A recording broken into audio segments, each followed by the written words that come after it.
You're listening to The Upland Rookie, a podcast presented by Upland Brits.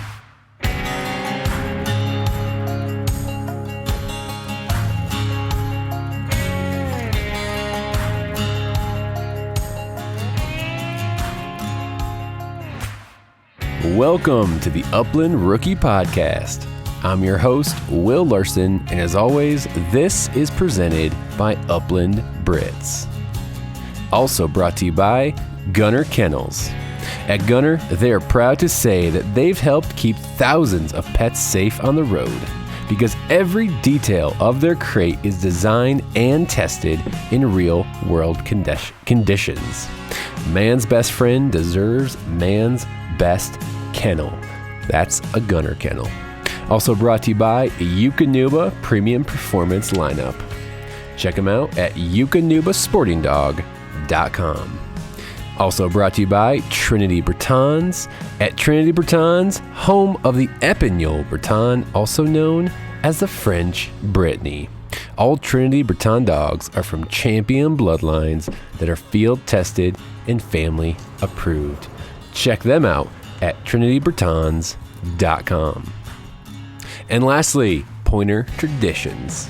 If you're looking for a new dog collar, a new leash, a bird strap, you're going to want to check out pointertraditions.com and use promo code ROOKIE15, that's ROOKIE15, for 15% off your order today. I know we're getting close to Christmas, but hey, you never know. Get those last minute orders in and tell them I sent you over to Pointer Traditions. So anyways, David, thank you over there. Hey, what's going on? So we got a lot to cover. Thanks for joining me on episode 32 here of the podcast. We got a couple things to buzz through before we get to our interview on this episode. So I promised you last week some commonly asked questions I was going to address here on the opening segment. So first off, hope you're doing well. I hope you're ready for Christmas here. Just get ready to enjoy some time with your family and maybe out in the field with your dogs, friends, whatever that might look like for you. I just came off a quick one-day hunt this past weekend with my buddy Zach and had a blast. It felt really good to get out there with my dogs, and wind worked really well. I keep forgetting she is only I guess she's 11 months now. Yeah, she'll turn 11 months here in a couple days, and man, she's just really impressing me, and so really, I'm just feeling thankful for that. Thankful for time, out in the field with friends and my dogs. So, hope you're able to get out there as well. Enjoy some time chasing these late season birds. There's nothing better than getting out there, getting your dog on some birds, and whether you get a shot or not, it's the experience. I think that's what keeps a lot of us coming back time and time again. Man, we drive some crazy miles, don't we? I was just thinking about this this week, and not just miles, but I mean some weird hours too. I mean, I was up at 3-something and out of the house by a little after 4 in the morning to go hunting. And I'm driving. I'm like, why do we freaking do this? This is kind of crazy, but it's fun. It's all for the dogs, really. But anyways, we're gonna jump in here. I had a couple notes here written down. Christmas time, yeah, it's coming. Best time of year, man. Best time of year. Thanksgiving kicks off the season of the holidays, and I just love everything through December. It's just a great time. Busy, crazy time, but still really fun. Gifts for bird dogs. Do you guys freaking do gifts for your dogs? I don't. I probably know some people who do, and there's nothing wrong with that. I used to, I think. I had golden retrievers growing up, and I used to get them a bone and, I don't know, some stuffed animals, but I don't know. The wife might pick them something up. I don't know. I don't think of it. I don't think of getting my dogs a Christmas gift. I don't know why. I'm kind of a jerk. I'll give them some extra food maybe. I don't know. Maybe they'll like that. Both of them are very, very food motivated, so we'll see. We'll see if I get them anything. But yeah, do you guys get your dogs Christmas presents? Or do you get them birthday presents? I know my buddy Jeremy, I think he gets a dog. His dog's like he bakes him a cake or gets a McDonald's or something on their birthday. So what do you guys do? What are you doing for your bird dogs? Christmas, birthday presents? I don't know. That might be a whole nother episode.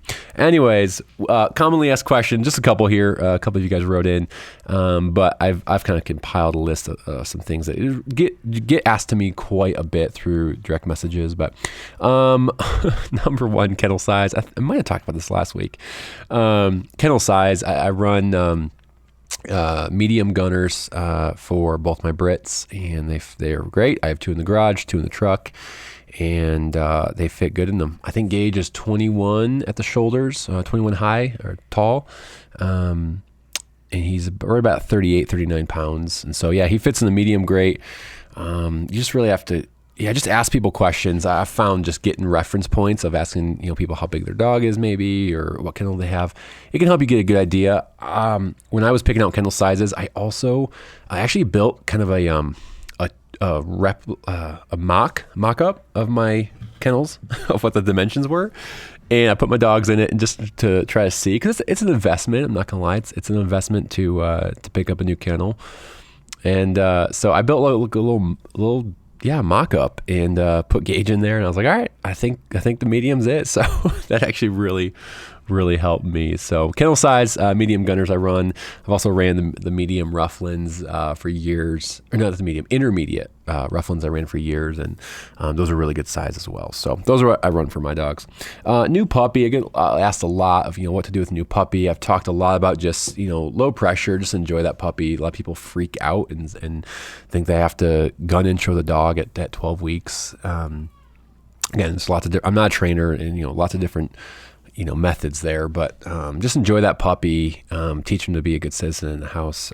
So that's a pretty popular question that gets asked to me quite often. But yeah, I mean, and I don't want to underestimate the importance of getting them on birds and getting them out in the field and going for walks. Get out to an open space by your house, or get to some land where you can get them off leash and walk and have them follow you if they're real young. And as they get older, they'll start getting out in front of you a little more, and that's the thing too. You don't think about getting them to work out in front of you. That's something they have to kind of figure out as well. And you don't want them behind you or on the side of you. So more opportunities you have to get them out working, walking, whatever it might be. Get creative. I know I got super creative. I had to, just based on where I live, finding some open spaces, going at weird times where no one would be there. So it's what you do when you live in the burbs like I do. So another one I get asked pretty darn often is EB versus AB, American Brit versus Epinol Breton. Again, I've talked about just my style. Gunner has moved on. I sold him a few months back, early fall.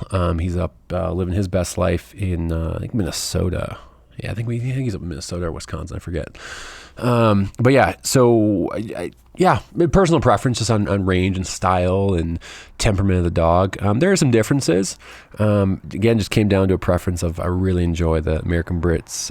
Their range, their personalities were similar with the ABEB, but I like the American Brits a little better. I like the look, their build, their height. It really came down to preference for me. So it's really going to be a personal choice for you. I know Josh at Trinity Bretons, they do produce some amazing Epinol Bretons. So they can be a great dog. I know some guys are running Epinol Bretons out in the Chucker Hills, in the Grouse Woods, in the plains. I just wanted a bigger running dog, and Gunner wasn't that for me. So But it's going to come down to a personal preference. If you have ever specific, or if you want me to get nitty gritty, shoot me a message and we can talk a little more. But that's another question I get quite often. It's not every day you have someone that had both of those Brittany's. So, anyways, another one I get quite a bit, kind of on the training side, is force fetch. Because I think like you saw, I force fetched. I did a DIY force fetch on Gage a year and a half ago now. Yeah, maybe a year and a half, almost 2 years ago. And woe training. A lot of people ask me about woe training. I took him through that this past summer. And so I won't touch on woe training. I'm still figuring, completely breaking a dog myself. And so I'm no one to give advice on that. There's some really good guys out there if you want to talk to, more specific about woe training. I'm working with my mentor a lot. on getting him to that process. One regret is I didn't start Gage early enough. I started him really late. Yes, I know it can be done with a little bit older dog, but I started him really late. And so, and he had basically 4 full seasons of chasing the shit out of birds, hunting. So it was harder, I would say. A lot of people said it was probably harder for me starting with him at that age. So talk with a trainer, talk with someone that can talk a little bit more about you. I went through the Smith method. I'll probably do that same method for Win. Not for a little while. I'm gonna let her get through her first hunting season. I don't want to take any range out of her. She's like a bat out of hell, and so I really like that when she's out in the field. And so I want her to have fun and chase for a season. And so maybe late summer this year, I might work on that. And I do want to trial her in some AKC trials. So I want to kind of work towards that with her. You learn a lot with your second dog. You really do. Forest fetch on Gage. So I did a lot of DIY research on that online. YouTube videos, and just kind of set up a little DIY station in my garage. Consistency. What I was doing back when I was doing this, I would do it 3 times a day, sometimes 4 times. I'd come home on lunch break, get a couple sessions in of force fetch, and it was just repetition. And I was committed to it for a solid month and a half, maybe. And dang golly, he's freaking force fetch now. And he's picking up birds left and right. He'll pick up pretty much whatever I ask. So that's been pretty cool. That was. I was proud of the time I put in and the result that paid off with that. So I would just say with force fetch, again, do your research, ask questions, research, what method works for you. But that was a cool experience to do with him, and to see the result now paid off, worked really well. So that was maybe, like I said, maybe 2 years ago on that. But repetition, don't let up on it. I went hard for a month and a half, maybe a month. And it paid off. So stick with it. I think you'll have good results.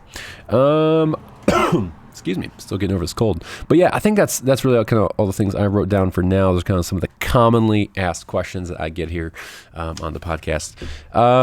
So a couple just house cleaning items. I'm going to be taking about a 2-week break. I'm going doing some stuff over Christmas, a little traveling, all that good stuff. So I'll be back early mid-January, probably second Tuesday in January. We'll have an episode out of the podcast, so stay tuned for that. But I have a super fun episode for you today. Chris Midgette. Yes, I got it right. Chris Midgette is on the podcast with us today. He's running some Boykins Spaniels. Really excited to dive into more of these dogs and learn more about them. I'm freaking interested. I even started looking at litters. Don't tell my wife. No, I don't think I could deviate from the Brit. But these water spaniels, they're cool dogs, man. They look cool. They're about the size of a Brit, which I really like. And so, anyways, I really love this conversation with Chris. We talk all about his flight delays and traveling experiences that he has. He keeps us entertained pretty well on the old Instagram. So, anyways, guys, Merry Christmas! Thank you, every single person for tuning into the podcast, downloading it, sharing it. It's meant a lot to me. Like I've said a long time ago, it's been something I've wanted to do for a while, and yeah, thanks for following along in the journey this year, 2021. I think I started this in maybe April, and so really grateful for the support from each and every person.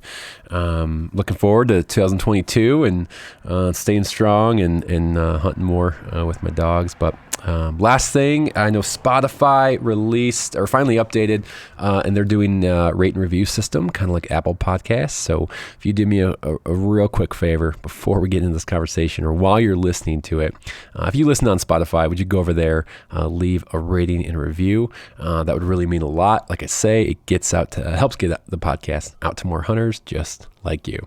Thanks so much, guys. Are you guys getting any of that crazy weather? Crazy wind, yeah. Yeah. It's been unreal. Yeah, my buddy's in Iowa right now, and he's okay. I think they're getting up to 80 miles an hour. Yeah. So some of the higher peaks here up in the mountains I've heard like 85, something like that. So down where we are, we're closer to Denver. gosh, we've probably gotten 60-mile-an-hour winds. Like it's been crazy. Yeah, so it's been. I know. It's been, yeah, but no other like. There must be a storm front moving in, but no rain, no snow, nothing like that. It's just the wind. So yeah, it's been kind of crazy. But yeah, man. So we'll kind of just jump in here. But Chris, put us on the map, man. Where do you call home? So home is Newport News, Virginia. It's in the Hampton Roads area, kind of near Norfolk, Williamsburg, Virginia Beach area, right on the bay. So gotcha. Virginia's home, just never there. Yeah, we'll get into that a lot more. You might be one of my. I think I've had Brooke. I interviewed. She was on the East Coast, Ohio. You might be the furthest east person I've interviewed on this podcast. Yeah, there's not many Upland opportunities out there. I'm sure we'll get into that too. But yeah. No, that's cool, man. I'm trying to, spread out a little bit, get out from the, get people from not from the Midwest. I listened to the Jonathan and Emily and what was it, Cody, the Team Flusher. Oh, yeah, Team Flusher, yeah. They're East Coast as well. Yeah, well, as long as this intro goes smoother than that one, I'll be okay with it. I was talking to Jonathan the other day, so that was awesome, man. It threw me off, I think, more so in that episode because there was 3 of them, but they were all together in one room. Yeah, so it was so hard to like, okay, who's talking, who's answering, and so that was good memories right there. It was a good podcast, though. I liked it. Well, good. Yeah. I'm glad. I have to, I'll just say to my audience right now, I probably sound like shit right now. I have a head cold. And so if I sound like I'm breathing through my mouth, it's because I am. So this will be interesting. And then, Chris, just kind of give me a little overview, like who is Chris, and pronounce your last name for everyone, please. Last name is Midgette. Midgette. Yeah. Like I was telling you the other day, actually, we are down the Outer Banks, North Carolina. They still pronounce it Midgette, and they ran the Coast Guard stations down there, which I don't know if you're familiar with the area, but they call it the graveyard of the Atlantic because the sandbars shift so much. So really up until, early 1900s, the Coast Guard stations down there were, they're still important, but they're very important back in the day. So the Midgettes were on the Coast Guard stations and actually did a lot of decoy carving. In the Outer Banks, they use wood bases and a canvas top, so it's not all wood because they don't have much wood down there. They just had boats and sailcloth. So, so I'm kind of from that whole area. The Outer Banks isn't far from me, maybe an hour and a half tops. But lifelong waterfowler. Kind of got into Upland a couple years ago. I do a little bit of fishing. We do a lot of cobia fishing, rockfish, or striped bass. Just enjoy being outdoors. And I read a lot, sitting in the hotel rooms by myself, which I'm sure we're going to get into also. But man, that's awesome. Yeah. Good. So fishing, just to touch on sidetrack. Decent. Like again, whenever you are home.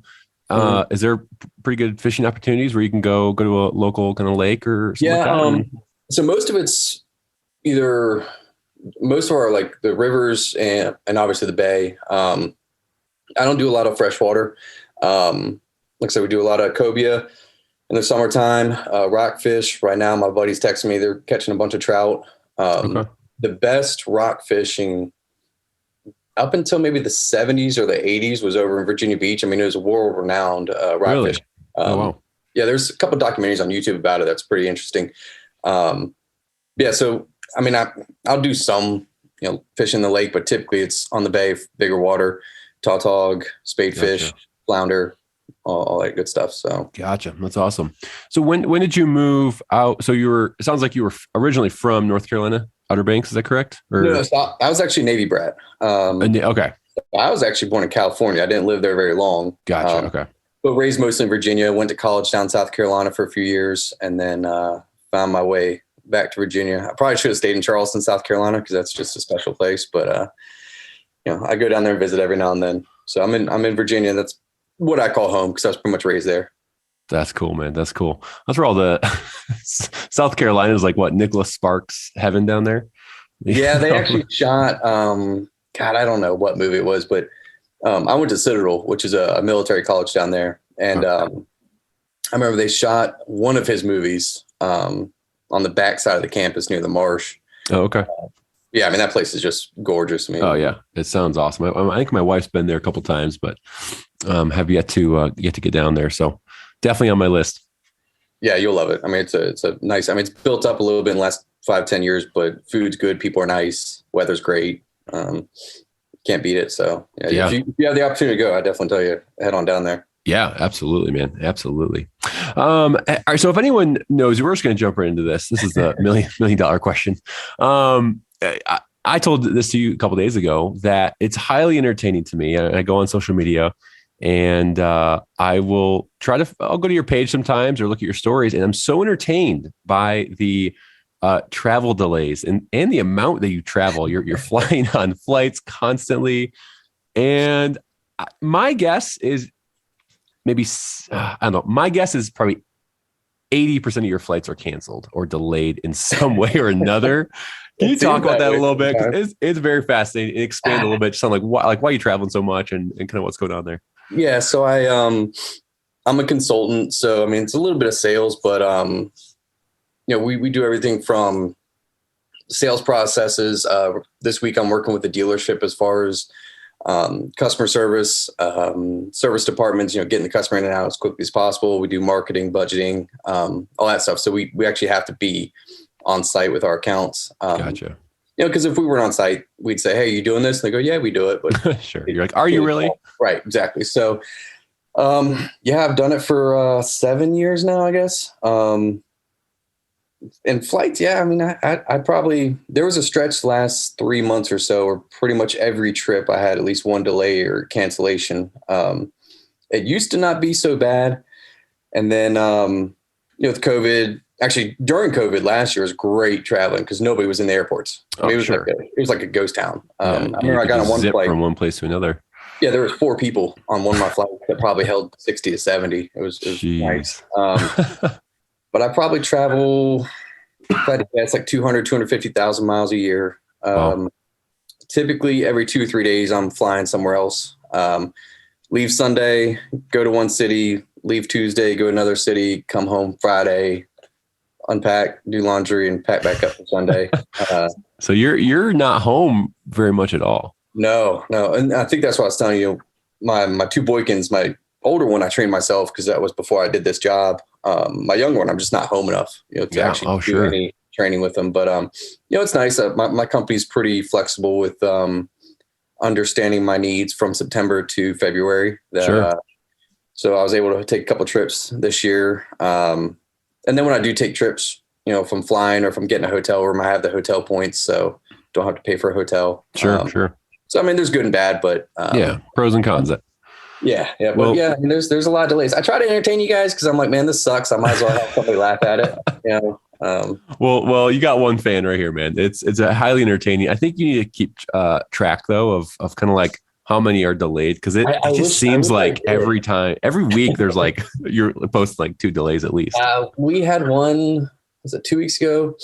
We got delayed getting off the plane because the door was stuck. That took them 45 minutes to get the door open. I've had.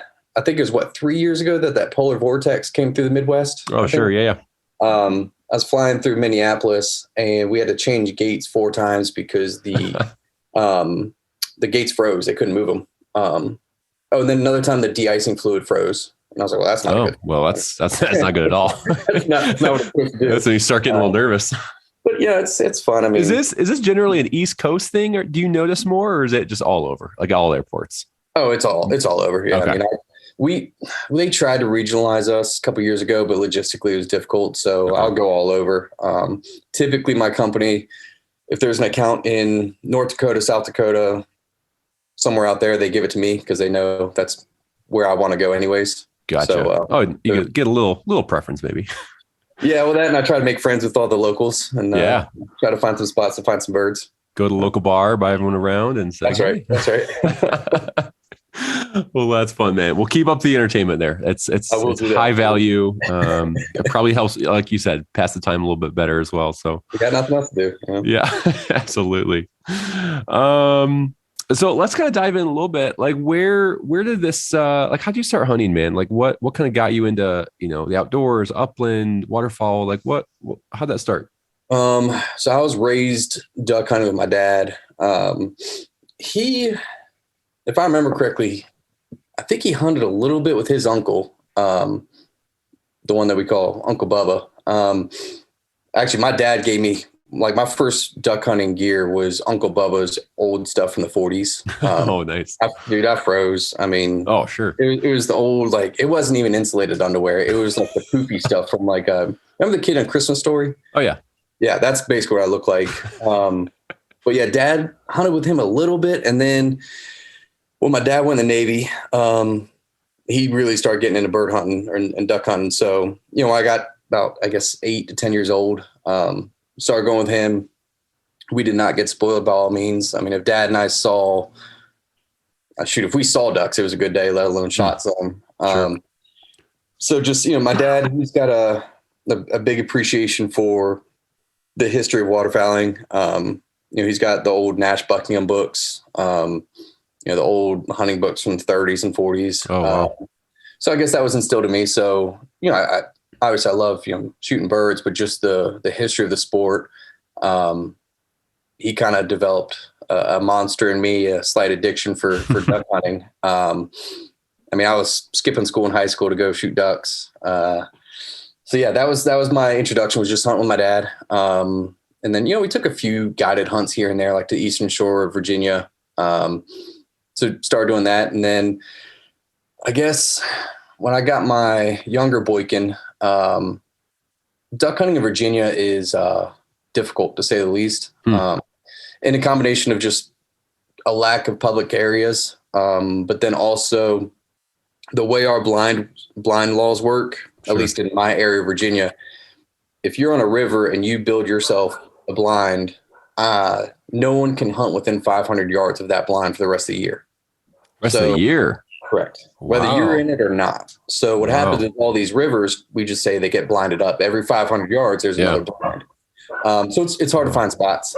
Sure. So with that being said, my buddies and I probably about, 10, 12 years ago, started getting more into diver and sea duck hunting. So okay.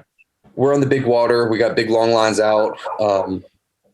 Some guys use dogs, but we don't. So it's not super conducive to using a dog out there, especially. Sure.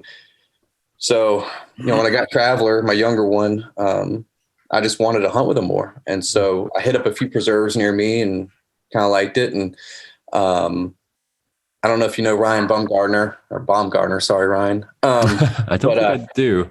He has a Boykin. He lives out in Iowa. Okay. And last year he saw that I was in North Dakota duck hunting. And he said, "Hey, next time you're out here, give me a call. We can shoot some roosters."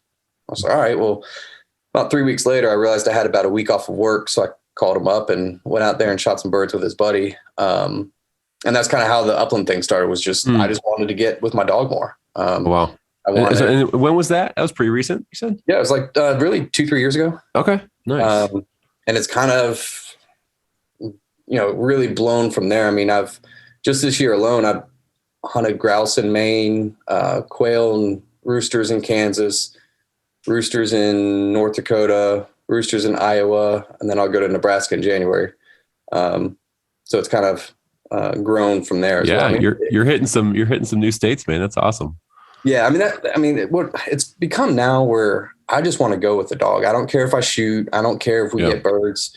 I just want more time in the field with the dog. I mean, that's what it's really become. Even duck hunting this year in North Dakota, there was days where we'd have a flock of mallards coming in. I didn't pick up my gun. I just let my buddy shoot and I just watch the dog. I get more enjoyment of that than anything else. There's no better compliment than someone saying, "Hey man, I loved hunting over your dog." Oh, that'll make your year right there. Luckily Traveler's doing pretty well. And I've had people message me and like, "Hey, can you bring your dog out here? I want to see him work." I'm like, by all means, I'm more than happy to do that. So yeah, it's all about the dogs, man. I know people say it, and it's still maybe a little cliche, but it's for me, and it sounds like even for you, it's all about the dogs. Yeah, I mean, I wish I had the time to train Traveler myself, but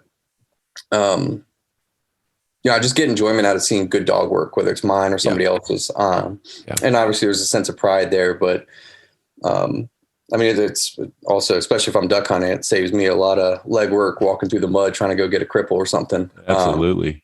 That's awesome. Yeah, I mean, I think that's where the kind of addiction and love affair with bird hunting started, was with my dad and watching his Boykins. My family's had Boykins since 78, 79. They didn't make the breed standards until the mid 70s, if I remember correctly. It was kind of a mutt anyways. They really don't know what the first two Boykins were. They have no idea. They just know some random brown dog that followed this guy named Mr. White, and he realized the dog liked to fetch, so he gave it to Mr. Boykin, and Mr. Boykin started breeding it.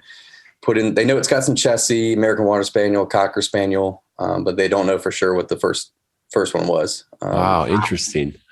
Definitely want to get into those Boykins actually a lot more. I'm very interested about those dogs. Going back to just the East Coast a little bit before we kind of wrap up again, kind of the early years once you kind of got started. So like I've heard this maybe from a couple people. The Eastern Flyway is pretty good though, right? Generally, because then they're like a big flyway that kind of goes up the East Coast. Yeah, you have the Atlantic Flyway. I would tell you my gut says no. Just because now that I've seen what the Dakotas and Nebraska and Kansas offer as far as the amounts of ducks. Comparable to other flyways. The only thing that we have, I mean, don't get me wrong, like some guys get heavy into the mallards and stuff and the puddle ducks, but I mean, we get like, I think, and that's one thing I do like about duck hunting is the different ways that you can duck hunt. There's hunting out of a layout boat, there's hunting out of a big blind, there's hunting off of, layout in a field hunting. But also so many different species. And I remember one time I hunted in Mississippi and they, shoot nothing but mallards, which I don't shoot a lot of in Virginia. And this one guy was like, man, I'd kill to shoot a bufflehead. I was like, dude, I can kill those a dime a dozen back home. Like, we have a ton of them, like all means. So, other than divers, the Atlantic Flyway is not great. You can only shoot one mallard in the Atlantic Flyway. Oh, wow. They just changed that. You can only shoot one goose now, one Canada, which is kind of crazy to me. That one I don't agree with because we're covered in them. But besides, I mean, we get some decent amount of canvasbacks. Sorry, is that one a day? Yeah. Okay. It was still wow. That's crazy. Well, especially, I mean, think about it. There's geese everywhere. Yeah. We get canvasbacks, bluebills, redheads, which is what a lot of people want. But that's only if it gets super cold, and that's typically January. The rest of the time, we're just shooting sea ducks. And then what about, so again, sticking kind of East Coast, so upland opportunities. I mean, you get woodcock flights going through there, some grouse. Yeah. What's that like? So there are some grouse in Virginia. It's in the western side of the state, which is probably, to get to my first grouse, I'd probably have to drive 6 hours west. Just to have the chance of seeing one. There's not many out there anymore. Again, they're not burning, they're not logging. There's just no habitat, just like the quail. Sure. One of the crazy statistics that I read was in 1973 in Virginia, they harvested, I think it was 1,300,000 quail. Oh.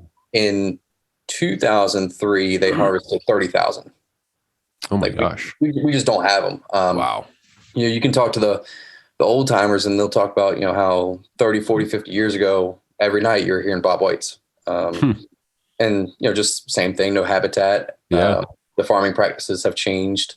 That's crazy. Yeah. Grouse and quail, there are some, don't get me wrong. Sure. I've never seen grouse because I've never hunted them in Virginia, but I've seen quail. There are some, not many. And we do get a decent woodcock flight. Typically our last split of the season, we'll get some. So that's probably our best. We do, I don't know if you're familiar with like rails. I've heard of them. We do get them. They're on the tidal flats. They're kind of a weird bird. Okay. They say they migrate, but everything I've read says that they don't. Or no one can figure out how, but they don't have webbed feet. Okay. They stay on these tidal flats. So you're walking these tidal flats and they'll flush in front of you almost like a quail or something like that. So you're hunting them like you would upland birds. Yeah, but you're walking through like maybe a couple inches of water, maybe you might even have waders on. But you're walking through the water, flushing these, because they'll hang out in the grass clumps. As soon as you get up on the grass clump or your dog walks up on it, they'll flush and they they can't swim because they can, but they don't have webbed feet. So they'll flush out. They're kind of fun to shoot. That's cool. Yeah. But other than that, I mean, yeah, we don't have Virginia hunting's tough, man. Yeah. There's no way around it. It's just, it is what it is. And we got tons of turkey and tons of deer.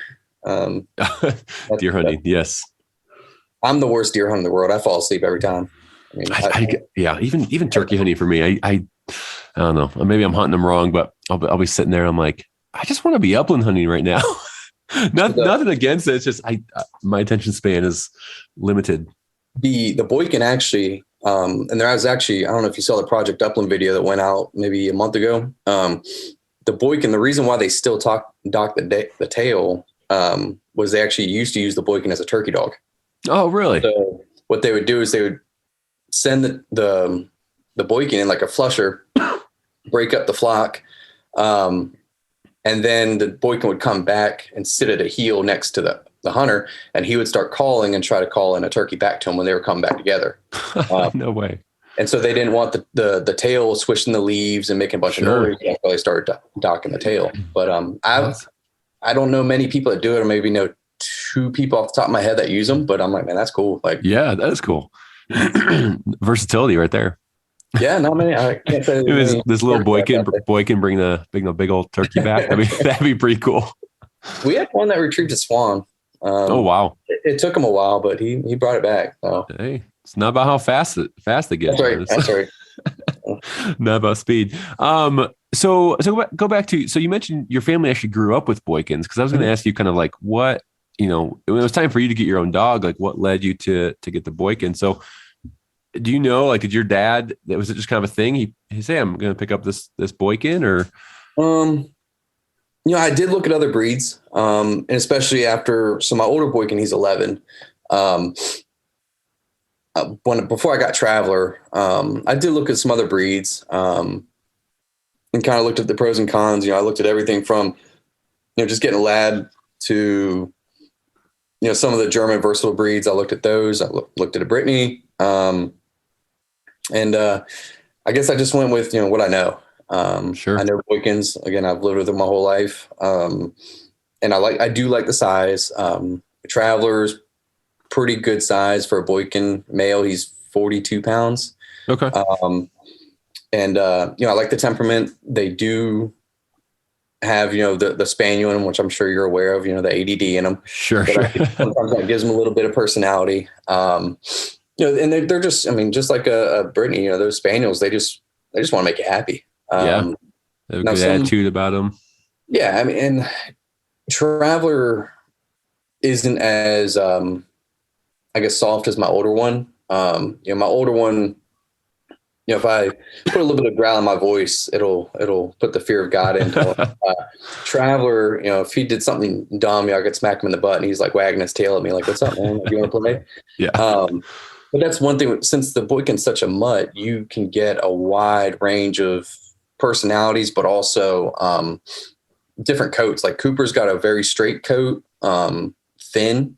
So he's not very good for duck hunting. Like he'll freeze. Traveler's got a curlier coat. He's got a double coat, a little bit taller. Because again, there's so many different breeds in the Boykin that there's potential for different coats and stuff. But okay, is that kind of the curlier coat? Like, would you say is that more traditional Boykin? You would say than the more thinner one? Well, or if I remember correctly, breed standards were like straight to medium curls is how it reads, if I remember correctly. I got him from a breeder up in Indiana because I wanted one that could deal with the cold. So the breed standards allow for all different variations within straight to medium curls. But there are some that they almost look like poodles. I've seen some that have a little more fluffy. Yeah, extremely curly coat. So as far as getting a Boykin, like I said, I looked at other breeds, but that's what I knew. Luckily, since I was brought up in the Boykin world, I kind of knew who was who as far as breeders. Sure. There's obviously not as many as like a lab breeder. I mean, there's thousands of them. Maybe millions. Yeah. I mean, you can find those. So I kind of knew who's got the good dogs. The Boykin world is pretty, I think, pretty niche would you say? Like Boykins, is it pretty hard to find a good Boykin breeder, or is it bigger than someone would think? So there's 40,000 Boykins in the U.S. right now. That kind of exploded, if I remember correctly, maybe 15, 20 years ago. The Boykin Spaniel Society didn't want to be AKC registered. They didn't want to do dog shows. They wanted to keep it as a pure hunting breed. And I might be butchering the story a little bit. But eventually one thing led to another. They are AKC registered now, obviously. Okay. But because of that, unfortunately, kind of what happened to like the golden retriever and even the lab. Oh, they got more showy. Yes, they've gotten more and more popular. So you can find a lot more Boykin breeders. The question is, are you getting a field bred one? Gotcha. Because I think people are taking advantage of the fact that they're cute dogs and they're good dogs. Sure. But there are some. I mean, I can name. Well, shoot, I think there was 13 Boykins that ran in the Grand this year. Okay. Which is like the Grand National Retrieving Championship. Okay. So 13, that doesn't sound like a lot because there's like 200-300 dogs that ran maybe 400. Sure. Is that pure? Is that more of a spaniel trial or? No, that's a lab trial. Oh, wow. So they're competing against the big boys. Yeah. I mean, and I tell you, if you're talking a Boykin for purely retrieving and waterfowl, it's not a lab. It's not going to, handle the big water as well. They do mature slower because they're spaniel. You are going to have to be more patient. I mean, no offense to lab guys, but a lab is kind of a robot. A lab, you can do the same drill 50 times in a row. The lab's just as happy. Yeah. Whereas a lot of times with Boykins, they're after the 5th, 10th time, they're like, all right, dude, we got to do something else. Yeah, totally. I'm retrieving with my older one, Gage, and we get to like that 8th or 9th, retrieve. And he's like, all right, can we do something else? Like he's saying that. They want to be tested. Yeah. And so, so I mean, Boykins they're getting more popular, which is good. I think that the breeders that are doing it the right way and the trainers, I think the quality of Boykin has gone up. I just think that if someone's looking at getting a Boykin, just go on the Boykin Spaniel Society website, see who's not a sponsored breeder, but I forgot the terminology they used, but the that's breeder, specifying in like more field bred dog. Well, what they do is, that Boykin breeder has done the correct health tests, for like hip dysplasia, eyes, all that stuff. So, you're getting a higher likelihood of a hunting dog. But on top of that, whenever they're posting the litters, they post, hey, this dog is a master hunter, or this dog's just a pet. Gotcha. Again, it's not going to be the end all be all, but it at least gives you an idea of what you're getting into. Sure. Because I do know a few guys that have gotten some Boykins, and I think they end up getting more of a lap dog than a hunting one. So. Sure. So could a Boykin, to the best of your knowledge, could they? Because I know there's some high level spaniel trials there for Flushing breeds. Boykins can compete in that as well. I believe so. Yeah. Okay. Yeah. Okay. I do know there's like some cocker only ones. Gotcha. I've only run Traveler in a specific Boykin Spaniel Upland trial, because they'll do both. They have Upland hunt tests and field trials, and then they have retrieving hunt tests within the Boykin Spaniel Society. And so that's not an AKC event. That's that's separate. Yeah. Boykin Spaniel. Okay. But we can run AKC, UKC. Like I run Traveler in the UKC for retrieving. Gotcha. And then we just started messing with the AKC just because it was nothing else to do. So yeah, like why not? What's the UKC retrieving one like? What are some of the things they're looking for? I mean, if you're looking at like the first level, which is their terminology is started, which is the same as a junior for AKC. Okay. They just want to see, does the dog want to hunt? Will the dog pick up a duck? And it does not be pretty, but will he bring it back? He doesn't have to retrieve to hand. I believe they can drop the bird like within one step. So once you get to the next level, that's like the upper echelon. There's a big jump from the starting level to senior is their terminology, where then you're doing blind retrieves. And that's where that degree of difficulty is really up there. That's where you're blowing the whistle, the dog's stopping, looking at you, you're giving him a back or an over. So yeah, that's the next level. We're going to work on titling on that this summer. So oh, nice. Yeah. That's awesome. So and that's mostly with your younger one, Traveler, you said? Yeah. Cooper is he's retired. Okay. I'll take that back. I'll take him dove hunting here and there.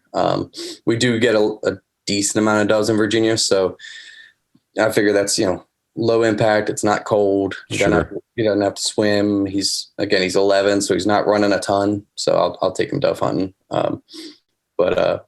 Yeah. So Cooper's pretty much retired. Traveler's the one that I'm really focusing on now. Yeah. Do you have a random question? Do you keep them trim, like especially with more upland hunting you're doing? Are you keeping them trim pretty short, or are you just kind of letting them? Oh God, dude. Hair wise, because I can imagine burrs and briars, man. They're the bane of all spaniel owners' existence. So I did not do that last year with Traveler, and I remember he went and got a quail and came out of the briars, and it was like his ears were Velcro to the top of his head. They were stuck together. So we, this year I gave him the ugliest haircut of all time. We trimmed up his ears pretty good. And then now, I mean, I need to buy stock in like Shoshine, cause I'll buy 6 bottles of Shoshine. I'll go through a bottle in like 2-3 days. I don't think I've even heard of that. Yeah. Shoshine, Cowboy Magic. Okay. Some people spray Pam. Oh, I've never used that, but Shoshine's amazing because the briars and cockropers will still get in there, but they're much easier to take out. Are you putting it on before you hunt or after to take them out? I'll do both. Oh, okay. I'll douse them in it. And then what I'll do is I give him like a lightweight orange vest for upland hunting. I don't need it for heat retention. I just want it so less burrs get stuck. Yeah, less and less area. Yeah. And I can see him easier. But yeah, I'll douse especially his ears, his little fringes on his legs. And then once we get back, if he has a few, I'll spray him again and then take the brush to him and get him, or scissors. Sit there for quite a while, I bet. Yeah, getting those out. There's been some days where it's like hours of pricking those damn things out. But it was worth it. It was worth it for the experience, getting out there. You definitely second guess it though. Oh, 100%.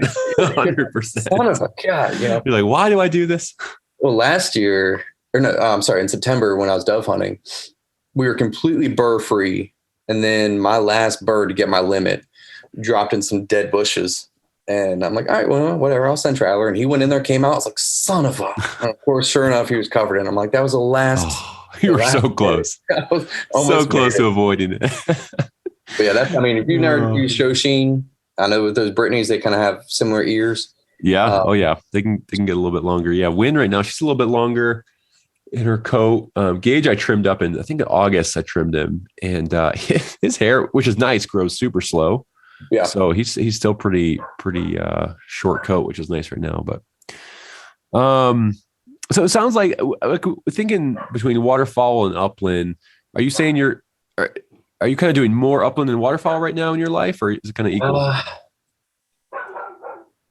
That's a toughie. So I did 2 weeks straight of duck. Actually, it's probably more upland now because I did 2 weeks straight of duck hunting in North Dakota. Then I did a week of pheasant. Then a couple of days in Maine, a couple of days in Kansas, but that was all upland. And even back home, most of the time, if I'm duck hunting, it's just with, it's not with Traveler. Cause he can't go on the boat for sea ducks and divers. So yeah, for most of my hunting, it's probably more upland now. Just cause I want more opportunities to get the dog out there. So, awesome. Yeah, probably more upland. Yeah. That's cool, man. Keep it up. No, I love waterfowl. That's kind of one of the things that got me into hunting, really, waterfowl, and I love it. It's just more dogs to get, busier life gets. I kind of had to start focusing just on one form of hunting for right now. Yeah, it's and that's another thing too is as far as training, like we've never Traveler. I mean, he's not steady to. He's semi-steady to the flush. Like if a bird gets up, he'll take a few steps and then he'll stop. But he's not perfect. Sure. But I haven't really done any formal upland training with him. I've done obviously formal retriever training. I remember when I was going to run him in his first upland hunt test, and I contacted a trainer I know, and I said, well, what do I need to do to train him? And he's like, well, you're running novice, right? Which is the baseline level. I said, yeah. He goes, oh, he'll do it naturally. I said, well, what if he doesn't? He goes, no, he'll naturally quarter. Like, and that's what they do. They just quarter in front of you about, 15 to 30 yards, I guess. They'll just quarter back and forth. And, he was just like, no, he'll do it. I'm like, well, what if he doesn't? No, he'll do it. I'm like, okay. So he did fine. I haven't done any formal, upland training. Now, as we move forward in the hunt test game, I want to clean up the steady the flush, steady the shot. There was a time last year in North Dakota where he wasn't steady the flush, and we shot a bird that went across this river. And I'm sure like the rivers fluctuate, 30, 40 feet in height and or water level, and he got stuck on a cliff. And so long story short, I ended up having to walk through the water to get him back up top above the cliff. So, I mean, he wasn't in any danger, but it's like, all right, that would have been nice to have him not go after that bird. So, sure. So we'll clean that up, but he does well. So that's cool, man. That's cool. They're great looking dogs. Where did this kind of whole, what keeps you going? I guess is my question. What keeps you going? Like excited to get out there, chasing new birds, whether it's waterfowl, upland, whatever it might be. Like where's that passion for you? Like what's kind of the motivation behind it? I hate to be cliche, but really the dog, man. I feel like, I'm doing him a disservice if I'm sitting at home and I could go hunt something with him and I don't. Sure. Now, don't get me wrong. Like he's just fine, sleeping at my feet and being lazy all day. But that's what they're bred to do. That's what they want to do. They want to hunt. They want to retrieve. So now that we've gotten to this point where I'm like, okay, he's he's not the obviously best bird dog out there, but he's pretty damn good. I can take him to these places and he'll do well. We had one day in North Dakota, we had a couple hundred birds that were coming in the decoys, swimming 2 feet in front of us before shooting light. He just sat there and watched. He didn't budge. He didn't cry. He didn't do anything. So I feel confident in his abilities to where I can take him to these different areas. And, with my work and my travel, I feel like it would be, again, a disservice if I didn't bring him to North Dakota when I'm there for a month, or if I didn't say, hey, I have 4 days open here. Let me go to this state and go hunt. So now it's kind of, I guess my driving factor is just see how many birds I can get him on. Yeah. We're going to try to hunt everything we can possible. Yeah. That's cool, man. I like that. Yeah. Cause there's days, I think we all have days of thinking, I'll do that trip next week, or I'll do that hunt, at a different date. But like you said, when you look at that dog and you kind of know what they can do and what they love to do, it can be that motivation that, and not to be, too morbid. Out. Yeah. And like I said, not to be too morbid or anything, but they don't live that long. No, 100%. You got to think, let's say dog lives 15, 16 years. He's only going to hunt until maybe 10, 11? Maybe? Yeah, exactly. You think, they're living 15, but what are the prime kind of huntable years? Right. And the first 2 years, you might hunt them a little bit, but probably not a ton, depending on what kind of breed it is and what kind of hunting you're doing. But also within that 10 years that you can hunt them, maybe 8 years, you only have 3-4 months to hunt. Yeah. It's not very long. Yeah. It's not very long. That's why I'm like, man, I got to take advantage of it when I can. I don't have any kids or anything, so there's nothing bogging me down there. So sure. I'll take advantage of it every opportunity. Absolutely, man. Absolutely. So you said you did send Traveler to a trainer? Yeah. So there are a lot of Boykin specific trainers. Oh, really? There's guys that who are doing breedings and stuff. And I did not send him to one of those. He went to a lab trainer. Had him for only a couple months this summer. Okay. Did really well with them. But I think a lot of, in my opinion, a lot of lab trainers that haven't worked with a Boykin before get frustrated because they just learn differently than a lab does. But Connor did a good job. He was patient with Traveler.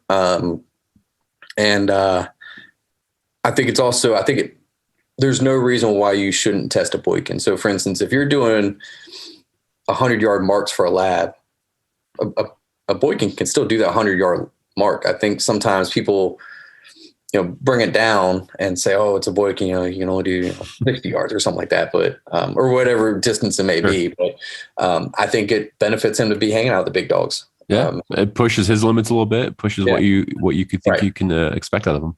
Exactly. That's cool, man. Small dogs are awesome. And people can look at these little 30, 40 pound dogs and go like, can it really, bring back a Canada or a pheasant or like, yeah, these dogs got some heart. And the thing is, the heart's what's cool. I posted a video of Traveler coming back through this nasty muck, maybe about a month ago. And dude, he's just charging through it. I mean, he's struggling to get through it, but the other thing too, I guess that to your point, as far as the small dogs, it's like my friend Ryan that lives in Iowa. He does a lot of pheasant hunting in North Dakota. And most people will be like, well, why'd you get a Boykin when you're pheasant hunting in North Dakota? Mm-hmm. His reason was because the Boykin can slip through the corn or the cattails easier.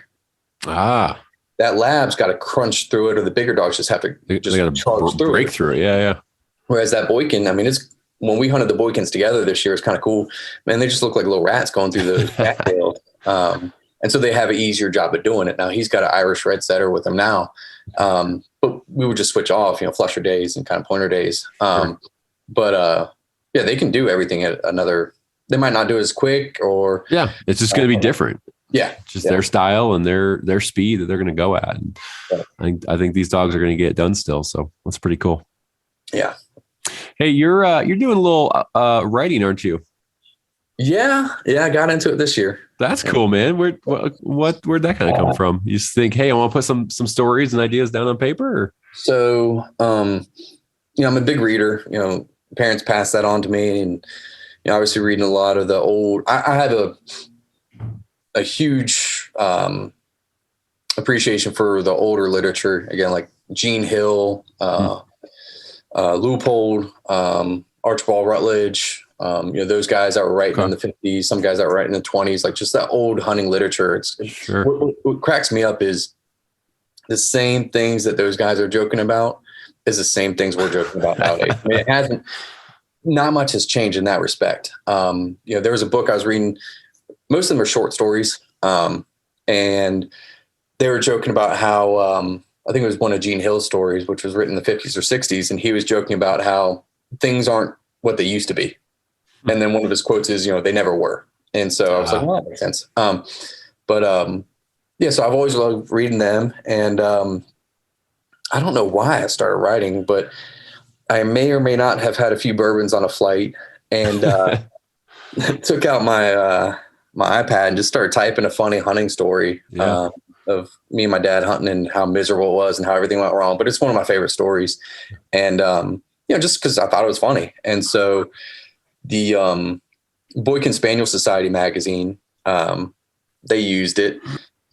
And along this time, I don't know if you know, like the Hunting Dog Confidential podcast magazine. Yeah. Okay. So during this whole time period, I was giving the editor, Jennifer, a hard time because I felt like they weren't talking about the Boykins enough. And so she saw my article come out for Boykin Spaniel magazine, and she was like, hey, well, apparently you can write. So why don't you write a story on the Boykin and your trip with Traveler to North Dakota? This was last year. And I was like, man, I can't do that.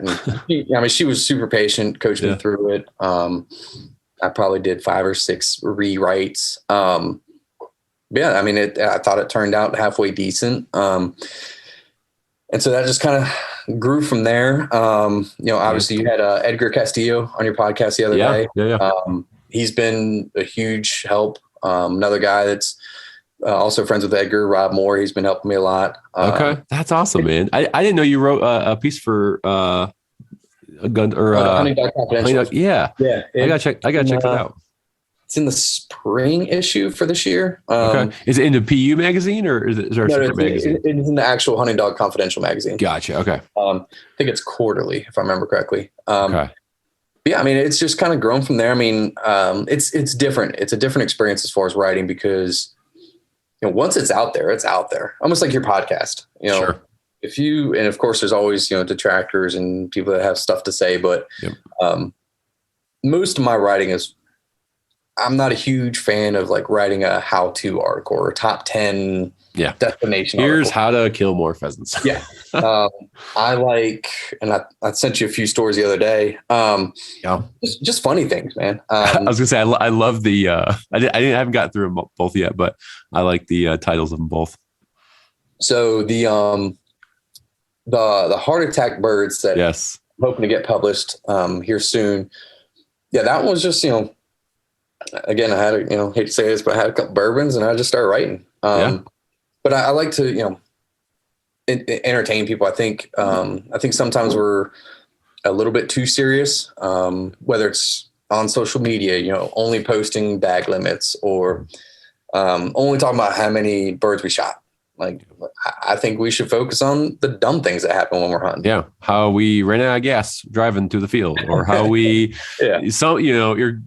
you set your gun on top of your truck and then you start driving, things like that, it happens to every one of us. And right. And that's the thing too, is, with this whole writing thing, I mean, what I appreciate about the writing now is I look at my hunts differently. So while I'm hunting, Edgar's really taught me this, is kind of how to look at one thing and get a story out of it. And so I've never done that before. I've always just been like there, all right, we shot a couple birds, blah, blah, blah. Well, now maybe there was a story during that hunt that I can flesh out and really talk about. So yeah, I kind of look at the hunts differently. I guess I'm more of a observer during hunting. As far as looking at it from the outside and saying, okay, is there a teachable lesson here, or is there, a funny opportunity that I can talk about where, to your point earlier, like everyone's done this or everyone's been in this situation and they'll just find it funny. They can get a laugh and, we'll move on. So it's been cool. I'm not a writer at all, as far as like, I wasn't an English major. I was decent in college as far as BS in the paper, but, it's been fun. New experiences. Cool. Yeah. So it's just kind of gone from there. I got, I love that, man. I'm really looking forward to, you sent me a couple articles and reading those, and I want to check out the other one on the Boykin you did. Yeah. That's pretty cool. Awesome, man. Well, what's the season been like so far for you? Sounds like, because you did take a trip to, was it South Dakota or North Dakota? North Dakota. Okay. What was that trip like? So was that your first time there, or have you been there? No. I've been to North Dakota. God, I think my buddies started 5 or 6 years ago. Basically, two of our friends went out there by themselves and shot a bunch of birds, came back and was like, guys, you've got to go. So the next year we basically, and the way that they picked where to go was, they just looked at the map and found a bunch of water and went there. It's all freelanced. We don't pay for guides or anything like that. Do all our own scouting, all that stuff. So we go out there for 2 weeks. And just, we go hard. It's funny. Are you doing both? Are you looking for waterfowl and upland? With that group, it's just duck hunting. Now, we have been opportunistic a few times where, we're sitting there duck hunting and you hear this rooster just cackling his butt off all morning. At some point, someone's had enough and they're like, all right, we're going to go find it. But yeah, so this year was the first year that I did the 2 weeks of duck hunting, and then I drove an hour and a half to another part of North Dakota, and then I did a week of upland hunting. Nice. We were just chasing pheasants. We were in the eastern part of the state. We did see one sharp-tailed grouse. I'll have to send you the video. It was me and another buddy, and then the two other friends were kind of maybe 60 yards to our right with their pointers. And so it was just me, my buddy Patrick, and Traveler. And Traveler beeline for this brush. And just the day prior, a guy's dog had gotten skunked. So I'm like, oh, hell, I hope it's not a skunk. So I walked over there. As I walked over there, a bird gets up in front of me. And remember, I'm a upland rookie. And I put my gun up, and then I went, no, hand, And I said, no, that's weird. So we got up again, and the Patrick was like, hen, hen, hen. So I didn't shoot. Well, Ryan and Uriah came over and was like, why didn't you shoot? I said, well, Patrick said it was a hen. They're like, that was a sharp tail. I was like, oh my God. Traveler had, I mean, dude, it was all of like 5 feet in front of me. Traveler had a perfect flush on the sharp tail. And that's cool. Yeah, so that was the first trip of the year, was North Dakota basically for a month. North Dakota wasn't as dry, at least where we were. It wasn't nearly as bad as what we were expecting, because everybody would come out the drought and how rough it was going to be. There was definitely some sloughs that you could tell didn't have water in it that probably normally did, but it wasn't. It wasn't as bad as it wasn't as bad as you thought. No, it was worse probably 4 or 5 years ago. I can't remember. There was one year where it was a struggle to find birds. But we got on pretty good, had some good hunts. Pheasant hunting was great. The problem this year with as far as pheasant was, right, because it'd been so dry forever. And then the week prior to our upland hunt, when I was still duck hunting, within a week or two, they got like 6 to 8 inches of rain. So then the farmers couldn't harvest the corn because it was all underwater. Oh, geez. So there was still a lot of standing corn. And we still did well. We shot a bunch of roosters. And then, so that was October. Then I think I worked maybe for a few days, maybe. And then went to Maine. Never seen a rough grouse in person, never hunted them, but just said, screw it, I'm going to try it and see what happens. Went up there to, how they have all those camps and stuff. So it wasn't guided, but you just stayed at a lodge. Okay. I shot a few. Didn't limit out any day, but, Traveler was able to, retrieve a few and flush some. So I was only there for 3 days. I'm definitely going longer next year. Okay. I don't know if you've ever been to Maine, but no, never been there. It's beautiful. People were nice and stuff, but just, I didn't realize how big a rough grouse was. Because when I was actually driving there, I saw one on the road and I'm like, man, that thing's bigger than what I like. Really? Yeah. I was thinking they were maybe like, I don't know, a large quail. Maybe like a chucker size almost. Bigger than that. Really? Bigger than a chucker. Yeah. Okay. But, so in my head, I'm like, why am I shooting 7.5s at this thing? But then when I shot my first one, Traveler gave it back to me, and he's not hard mouthed on birds at all, but feathers were just almost like a dove. Feathers were just coming out. Right. I went, oh, that's why you're using 7.5s. Like they're not, like a pheasant. They're not like, these are not as hardy, I guess. Yeah. Yeah. Okay. We bagged a couple. I literally drove back home, slept for a couple hours, and then packed my waterfowl stuff in the truck and then drove back out to Kansas, went there for 3 days. Oh yeah. That was tough. Kansas was tough because it was so dry when we were there. Okay. There was times where we had the bird marked, and just between us humans and 4 or 5 dogs, couldn't find the bird. Jeez. Yeah, it was tough. So, but it's still good. We got a couple. Travis got his first, Kansas quail, so that was cool. He's got a rooster for us. Nice. And then I was supposed to go work in Wisconsin. And on the way to Wisconsin, I realized that was only 4 hours from where my friend lived in Iowa. And he was like, yeah, come hunt with me. So hunted with him for 3 or 4 hours that morning, shot 4 roosters, then went to Wisconsin. Had planned on shooting woodcock, but decided that I just needed a rest and give Traveler a little break. Oh, sure. Yeah. Everyone needs a little reset. Yeah. I was like, all right, you know what? We'll pass on today. And then since then, we've done a little bit of woodcock hunting back home. And then, kind of resting. He had this weird injury, man. It's lucky it's not worse than what it was, but he ruptured his saliva gland. Oh, wow. What the? Yeah. So I picked him up from my parents' house because they live in the same city as I do. Okay. And he had like this weird, like sac on his throat. Oh. So that's weird. And so I said, well, just like anybody else, I said, we'll keep an eye on it. Well, Sunday it grew into this like hard mass. And I thought it was like a foreign body, like, grass on or something. Yep. So I'm kind of wigging out. Took him to the ER. They did a culture, but they they didn't know what it was, but they said it wasn't a foreign body. Okay.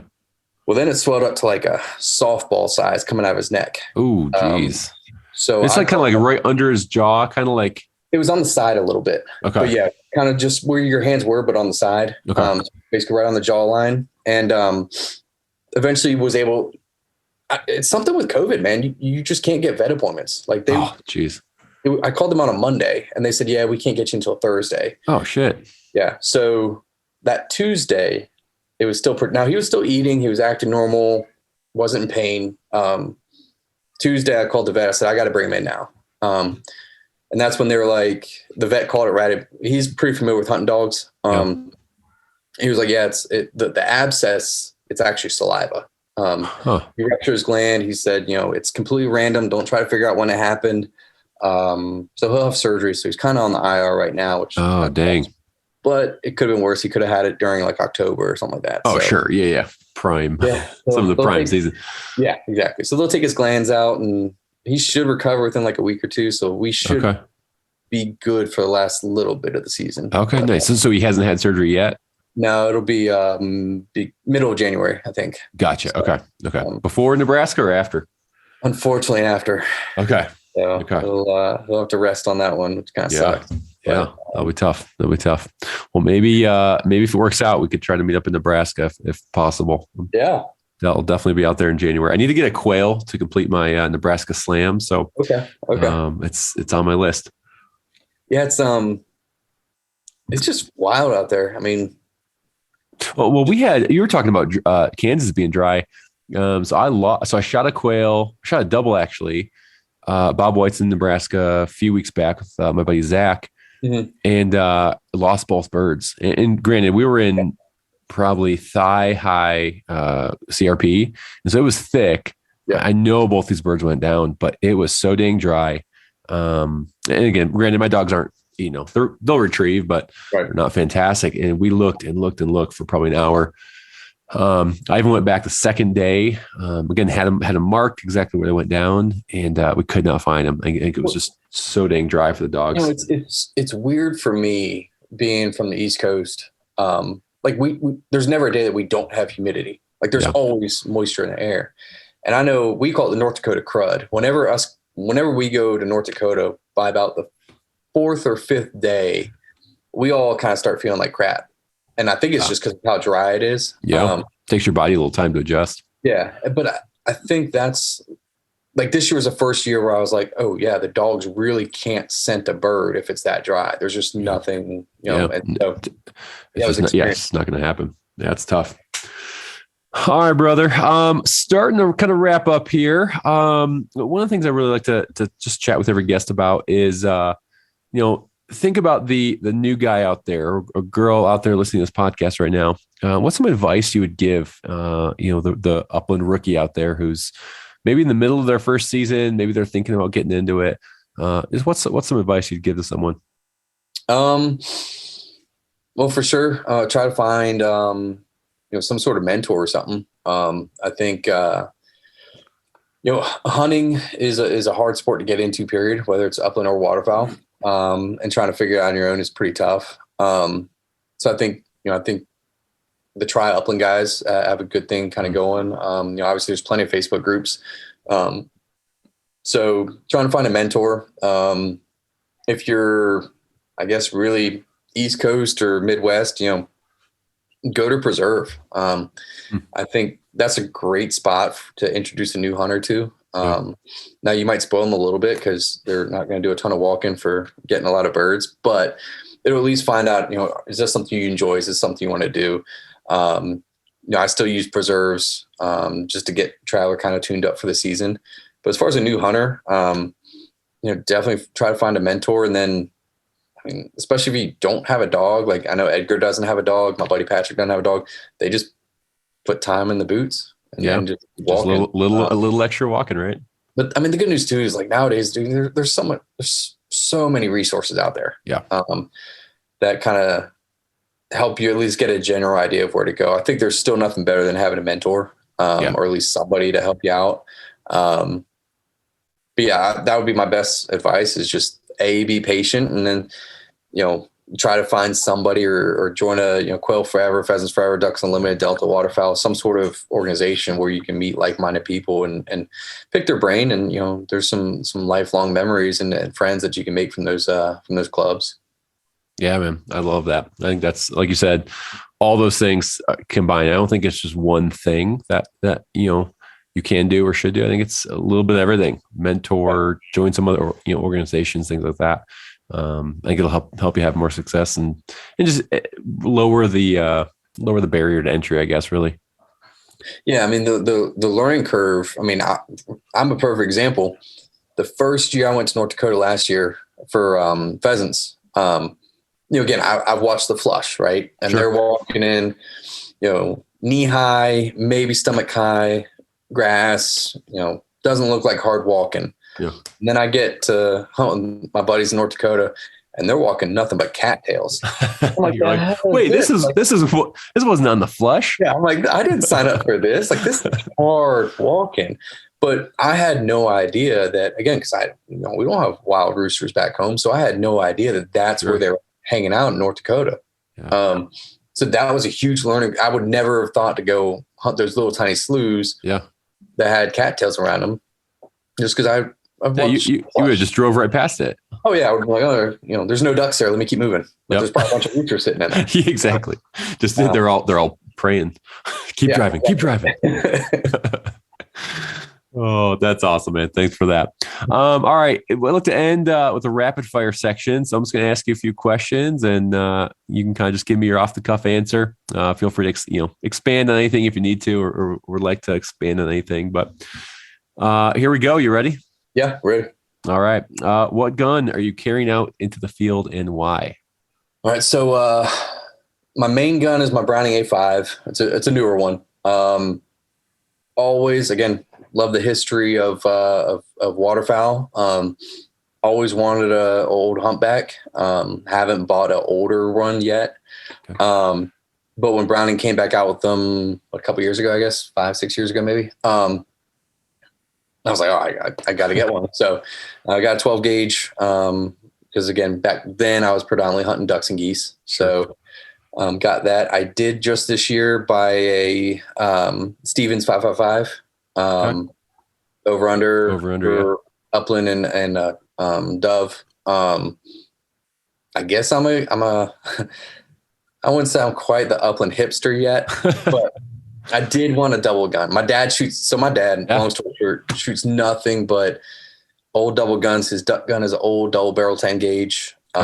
He's super old school. So I think that's rubbed off on me a little bit. So I just wanted that and that Stevens. I mean, it was inexpensive. I was going to say, you can't beat the price. It's over under for what, like $500-600? $500. Yeah. You can't beat that. I don't care if I break it. Well, I'll care, but I can beat it up. You're not going to cry over it. Yeah. And it's light, dude. It's like 5, maybe 5.5 pounds. Did you get that in a 20 or a 12? 12. 12. Okay. So I was going to get 20. But then I thought about it. I'm like, well, with the ammo shortage right now, I don't want to have to buy 2 different types of ammo. Yeah, so just stick with one and stock up. I would like a 20, but until I can find some ammo and so waterfowl gun, Browning A5, Upland, I use the Stevens. Love it. Okay, favorite dog breed besides the Boykin? I have to say Brittany, man. Oh, that's not me sucking up. That's praise the Lord. I've seen some very good. You may have been the first guest to ever say that. I'm just gonna really? say that. Yeah, I need to think back. You might, because all the Brittany guys I own, they have to answer a different breed. True. Or all the Brittany guys I interview. So they have to say something different. And it might be that. Anyways. Well, I mean, again, I like the Boykin size, and Brittany's are pretty similar. Yeah.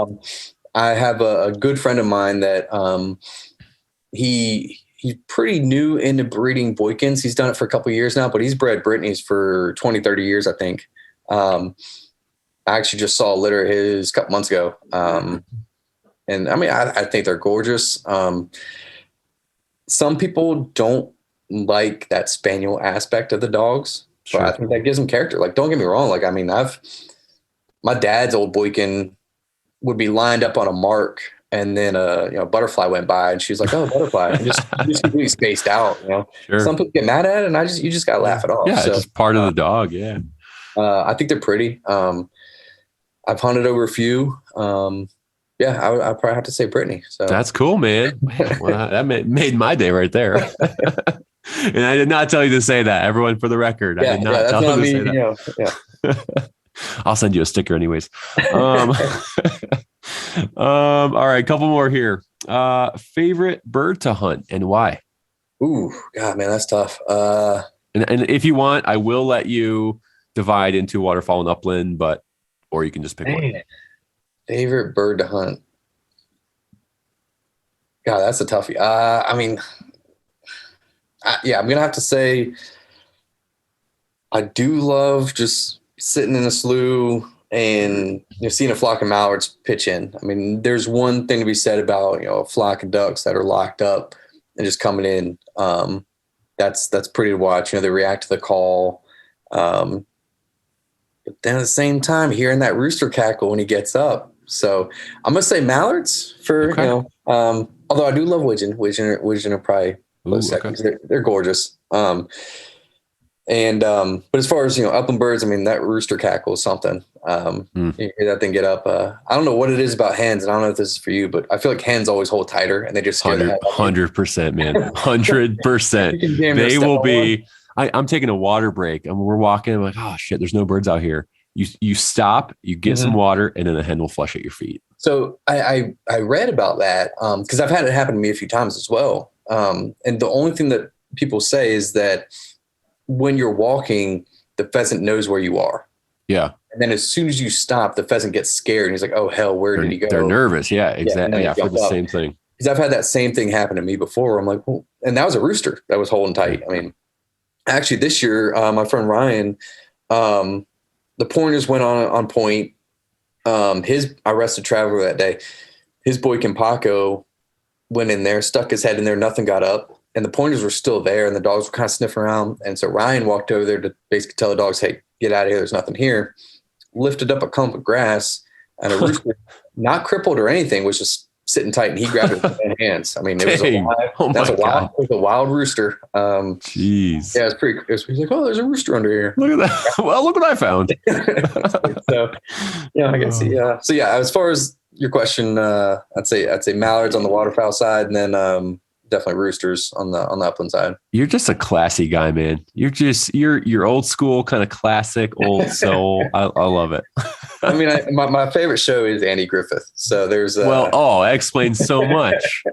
You're like an 80-year-old in a 30-year-old body, or however old you are. I do have some old man habits. So that is wonderful. I have an old man body in my 30s now. every day. Hey, the good thing about upland hunting is you get a little bit of shape. You got to walk. Yeah, that's why I keep telling my wife. She's like, "Why don't you go to the gym anymore?" I was like, "I upland hunt." Dude, same thing. 10, 12 miles through those cattails, man. 100%. That's work. That's a workout. Cardio, strength. That's right. Mental clarity. I mean, it's a little bit of everything. All right, a couple more here.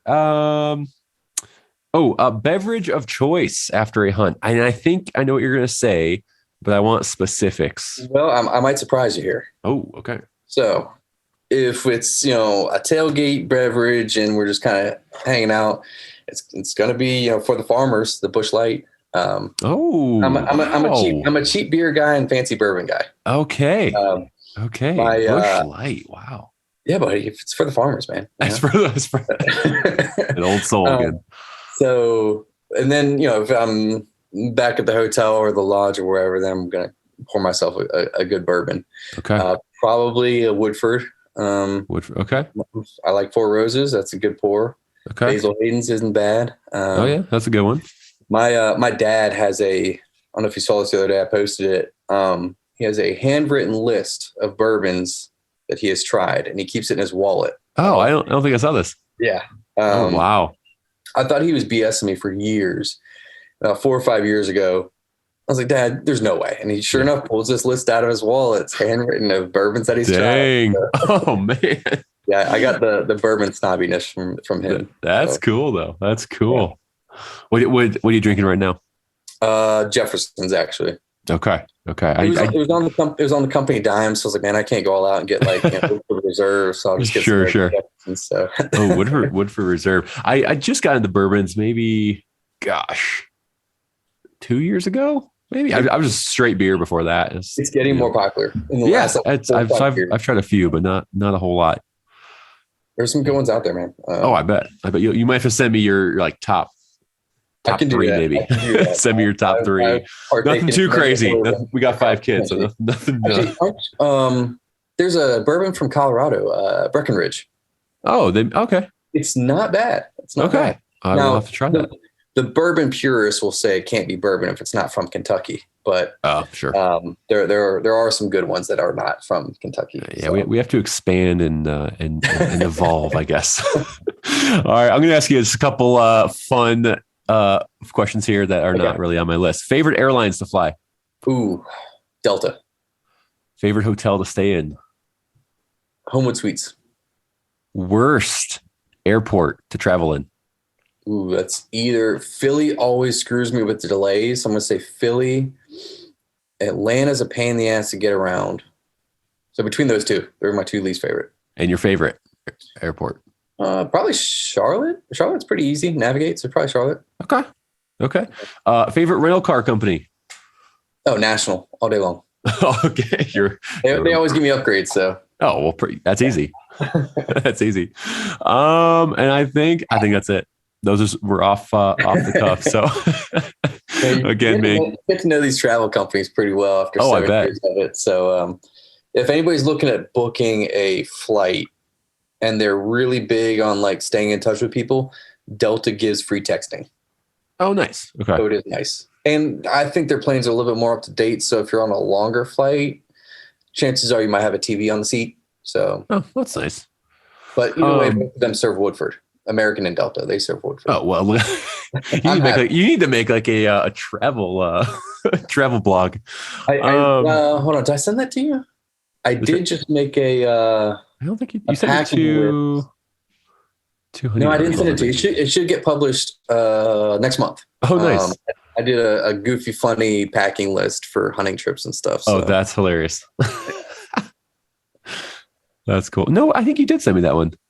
Was it the Nomads packing list? Yes. Yeah, you did. Okay. Yeah. Or Nimrods, rather. Nimrods, not Nomads. Nimrod. Yeah. Okay.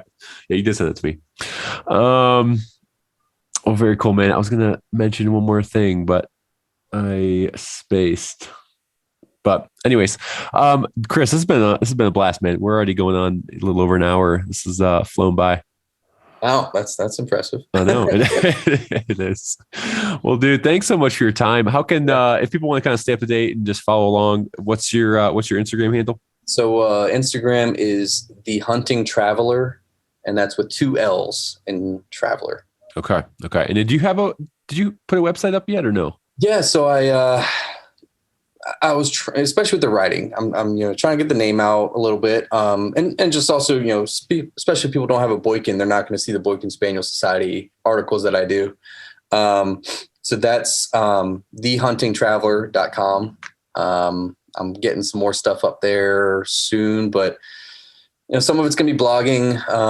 Obviously I have your podcast up there as well. But just mostly, like I said, funny stuff. I'll try and maybe do a few informational stuff, but mostly just funny stories. I think there's so much stuff to enjoy when you're hunting, whether it's, seeing the sights and seeing the dog work, but also there's enjoyment from the comedy that we have, the funny times. The time the guy fell over and, in the water in his waders, and it's just, dumb stuff like that only really hunters are going to get and sure. Understand. So thehuntingtraveler.com. I just got it up this week actually. But it has a few things on it now, but I'm adding more to it. So, okay. Fantastic. I'll link that in the description of this episode. Absolutely. Absolutely, man. Well, Chris, thank you so much for your time, man. Again, this has been a blast. Just getting to know you more, hearing about the Boykins, just your story and all that good stuff. It's these Boykins, man. I do really love them. If I ever deviated from the Brittany ever, a Boykin would be in consideration. Yeah, the Boykin army is growing, man. It's if you ever decide you want to go the flusher route. Yeah. I was joking with my buddy and I said, well, the Brittany's just a a white and orange pointing Boykin. Points, exactly. And kind of maybe vice versa. Yeah. So I think they're cool looking dogs. And yeah, just a different style and all that. But they share, it sounds like they share a lot of the same, characteristics of that, of, being a spaniel and all that. But yeah, it's what makes us love them. Absolutely. Yeah. But I appreciate you having me on, man. It's been a fun one. So absolutely. Thank you, Chris. Midgette. Yes. Correct. Yeah. Midgette. All right. I got it. Well, thanks again, man. Love having you on, and we'll talk to you soon. All right. Likewise, buddy. Appreciate it, man. Take care. Bye-bye.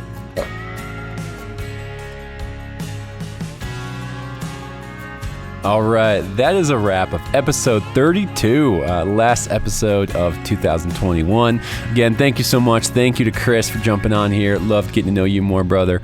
And I look forward to maybe getting a hunting with you. Maybe January, Nebraska. Well, we'll see what happens, man. Hey, I just want to thank you. Thanks again to my sponsors, Eukanuba, Sporting Dog, Gunner Kennels, Trinity Bretons, and Pointer Traditions. Thanks so much for helping support the podcast. It means so much to me. Hey guys, have a great Christmas, Happy New Year, enjoy some time with your family and your bird dogs. And if you're not lucky enough to hunt with or own a Brittany, any bird dog is better than no bird dog. Go put some miles on those boots. Have fun.